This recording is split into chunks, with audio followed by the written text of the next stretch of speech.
Hello everybody, MegaZardX here, back at it again to give you another very exciting collection reflection video where I take the time out just to go through my whole entire gaming library. It could be a video game, could be a limited edition, could be a console, whatever it may be. I'll just pull something off the shelf and talk about it each and every week. And for today's video, we're going to be talking about none other than Super Smash Bros. 64, because me and this game go way back. Obviously, you know, the creator being Masahiro Sakurai.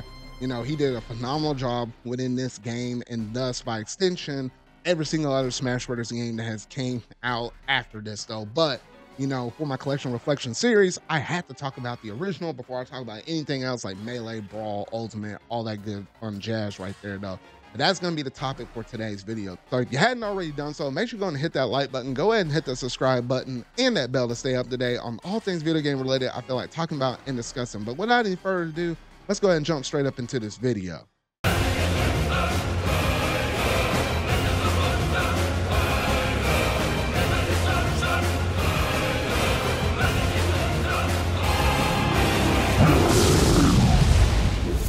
Wow, Super Smash Brothers, man, it doesn't really feel like this game is literally 25 years old. Like, this game came out in 1999.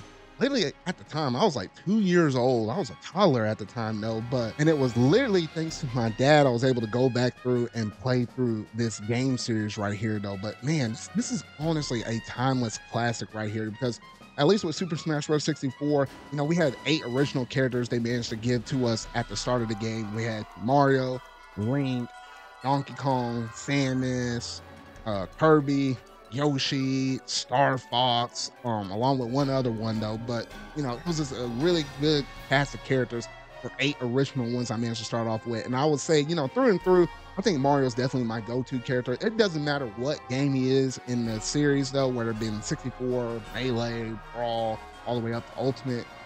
He's like my main bread and butter when it comes to, you know, just playing through this series. If it's been a while since I played Super Smash Bros. In general, though, he's a good character where I can just kind of knock the dust off my sleeves and stuff like that, though. But he was definitely one of my go-to characters within Super Smash Bros. 64, though. But, you know, all of these different characters, it was crazy at the time. Masahiro Sakurai, he was, you know, a master man at his work, though. The fact he thought about making a collaboration game where you're actually able to put together all these different series like the Mario Brothers series, the Legend of Zelda series, the Metroid series, the Yoshi series, the Star Fox series, putting together all of that together into one big game. Like, if you remember seeing one of those commercials back in the day where it's like, you know, having all these different Nintendo characters singing Kumbaya, dancing around in a circle, and then all of a sudden they just break out and start fighting against each other. Like, who would have thought about that being an actual game, though? And literally, even though I didn't really have a lot of experience with fighting games back in the day, though, I mean, with this being a fighting party game, I know it's not your traditional fighting game like a Tekken or a Street Fighter or something like that. It did kind of introduce me to the concept of what a fighting game technically is, though. So I do pay a lot of, you know, respects and contributions to this game in general because of that, though. But this is great going through it and playing this game with all these 8 different characters you had access to. However, when you're going through and playing this game, you do notice that there were 4 unlockable characters on the side of the, you know, character select, and you're like, wait, who are these 4? Now, remember at the time, at least with the very first one I could manage to go through and unlock, Jigglypuff was definitely the easiest one going through and unlocking. Just going through and running through classic mode in general, that usually will unlock Jigglypuff for you, though. So I was like, okay, Jigglypuff's kind of cool. The rest, you know, move, that was always difficult to pull off. I don't know how people manage to do that nowadays, though. I don't know. They got really good timing, I guess, though.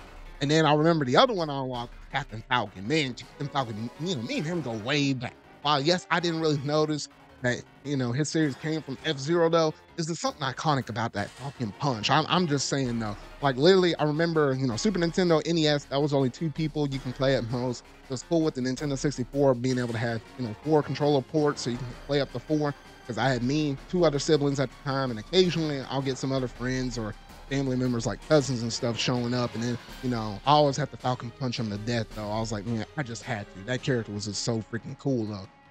So yeah, I think between Mario and Captain Falcon, those 2 were definitely my favorite characters within this whole entire game, though. But then there was 2 characters that always seemed to, you know, manage to evade me, and it wasn't until years later until I was able to go back and unlock them, though. But one of those characters was Ness, and, you know, at the time I was like, I was like, how the heck you managed to unlock these other 2 characters?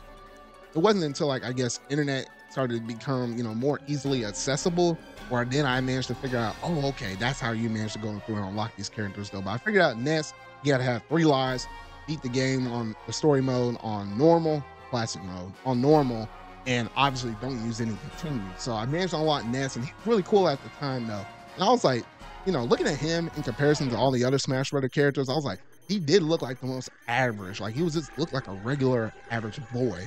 And I didn't have any experience with the Earthbound series. I never had a Super Nintendo. Like, that was like the one console that always managed to evade me, even up until this day. Maybe at some point I'll manage to go back and get a Super Nintendo or something just for novelty's sake though. But it wasn't until years later on the Wii U with the Virtual Console where I managed to go through and actually play through Earthbound, Ness's game though. But it was really cool being able to use this PK Thunder, wrapping it around to electrify yourself and then pass it on to another character. So it was really cool to play. It was really unique though. And then that other one, Luigi, like you could kind of tell that was Luigi's silhouette, kind of blurred out when in that staticky TV,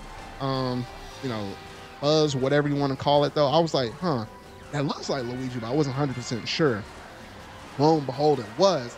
And the way how you unlock him was literally you have to be target or smash the targets with all the original 8 characters you managed to have unlocked on day 1. And I was like, what in the world was people supposed to know that back in the day? I noticed between the NES era all the way up to the Nintendo 64 era, a lot of things used to be passed around via word of mouth. It's just kind of what you managed to hear on the playground because you didn't have internet access back then, though. So you're just kind of going off of that he said, she said kind of thing, though, with most video games, unless you happen to have something like a Nintendo Power magazine, which literally, or those guides back in the day. Like, we don't really go off of guides that much anymore nowadays, though. But yeah, unless you have one of those 2 different sources of information, yeah, a lot of this stuff, you might not be able to naturally unlock unless you just got really lucky on most things though. And oh gosh, don't even get me started about the character reveals. Like, I can't say how hyped I've been through the moon to see some of those character reveals.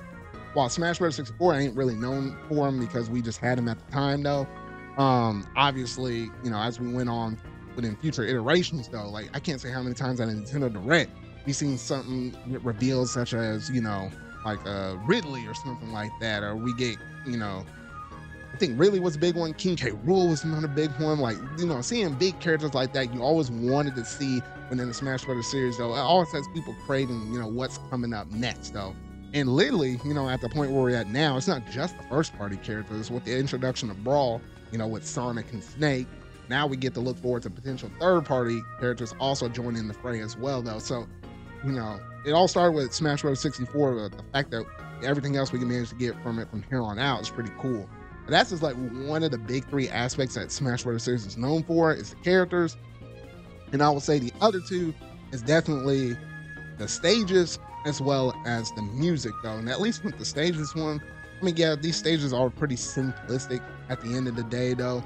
But, a lot of them are really cool. I still say every time I see, Hyrule Castle stage, literally the first stage you start off with, but then classic mode, it's always iconic. Like, I know I'm playing, Super Smash Bros. 64 whenever I see that one stage though. Like, I like that one, the weird Mario Castle one, with the little thing that keeps rotating back and forth and stuff.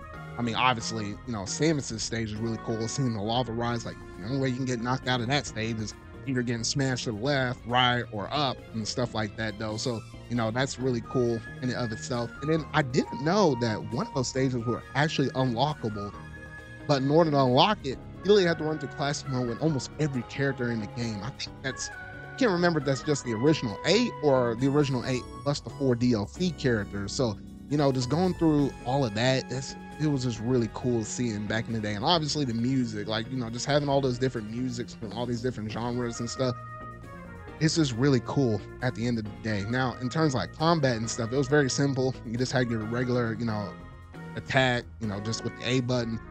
And then specials, obviously you just only have one. You didn't have like the side specials, like that didn't exist until when we get to like melee and stuff though. But then obviously you can grab and throw people and stuff. And then you have all the slew of items and stuff that represents, that come from different series of the games, whether it be Mario or the Legend of Zelda series and stuff. It's just really cool as a party game right there though. And that's the one thing I really do love about Smash Brothers, is just being able to incorporate all these characters into one. Like, Smash Brothers for me allowed me to get introduced to a lot of different series within Nintendo's franchises, along with a few third parties as well, with the later iterations within the series now. So, if it weren't for Smash Brothers, I probably wouldn't have been introduced to, great characters such as Samus, go on to play like games such as like Super Metroid and Metroid Fusion, and then by extension Metroid Dread, Samus Returns, and all that stuff. Or I wouldn't have been introduced, like literally, I didn't know Legend of Zelda at the time. Like Link was my introduction, or I got introduced to Link via Smash Brothers. So it's like, things like that. And I feel like almost every one of these characters outside of Mario and Pikachu, I wasn't really too familiar with within the Nintendo franchise. Yes, I knew a little bit about Yoshi and stuff, but that's one of the things I really do like about Sakurai. He knows how to, put everything together to where it just feels really natural. So yeah, that's gonna basically do it in terms of my collection reflection for Super Smash Bros. 64. But I would love to hear your thoughts down in the comment section down below. What all did you think about this series overall as a whole? Did you manage to start off with this game and it being your first in the series, like myself, or were you somebody that didn't manage to jump into it until like Melee on GameCube, Brawl on Wii, or maybe one of those other future titles if you happen to be someone that's really young playing within your video gaming career though. But at least for me, Smash Bros. 64 was such a freaking phenomenal game, and it definitely started off a really great franchise series. There's not a lot of, we've seen a lot of clones and stuff like Nick All-Stars Brawl and things such as like Multiverses and stuff, and then we had like PlayStation All-Stars and stuff. We had all of those different other Smash-like clones, but there's nothing that beats the original just like this, made by Masahiro Sakurai himself though. But yeah, that's gonna basically do it in terms of today's video though. So if you really like it, make sure you go and hit that like button, go ahead and hit that subscribe button and that bell to stay up to date on all things video game related I feel like talking about and discussing. So remember y'all, until our video make next, see y'all.